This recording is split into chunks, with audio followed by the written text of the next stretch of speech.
आणि यानंतर एक दुःखद बातमी. इनाडू आणि रामोजी फिल्म सिटीचे संस्थापक रामोजीराव यांचं निधन झालं. आज पहाटे तेलंगणाच्या हैदराबादमध्ये त्यांचं निधन झालं. हैदराबादच्या स्टार रुग्णालयात उपचारादरम्यान त्यांनी पहाटे 4:45च्या सुमारास अखेरचा श्वास घेतला.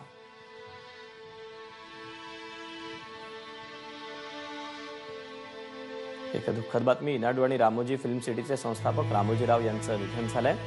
आज पहाटे तेलंगणाच्या हैदराबादमध्ये त्यांचं निधन झालं. हैदराबादच्या स्टार रुग्णालयात उपचारादरम्यान त्यांनी पहाटे 4:45च्या सुमारास अखेरचा श्वास घेतला. सोमेश कुर्गे आपल्यासोबत आहे. सोमेश, रामोजीराव यांच्या निधनाची एक दुःखद बातमी आपल्या हाती आली.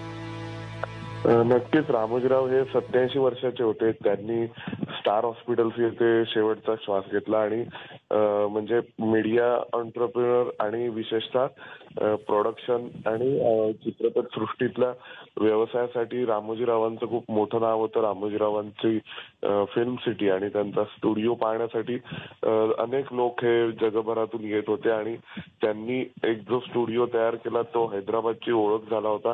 अशा रामोजीरावांचं आज निधन झालेलं आहे वयाच्या 87व्या वर्षी आणि आज सकाळी 4:50 त्यांनी शेवटचा श्वास घेतला असं कळतंय. सोमेश, त्यांच्यावर अंत्यसंस्कार कधी आणि कुठे करण्यात येणार आहेत याबद्दल काही माहिती कळू शकते? अंत्यसंस्काराबद्दलची अजूनपर्यंत माहिती हे अजूनपर्यंत समजलेली नाहीये, परंतु त्यांच्या कुटुंबियांच्या उपस्थितीमध्ये आणि शासकीय इतमामात त्यांच्यावरती अंत्यसंस्कार केले जातील असं कळतंय. सोमेश, धन्यवाद या माहितीबद्दल.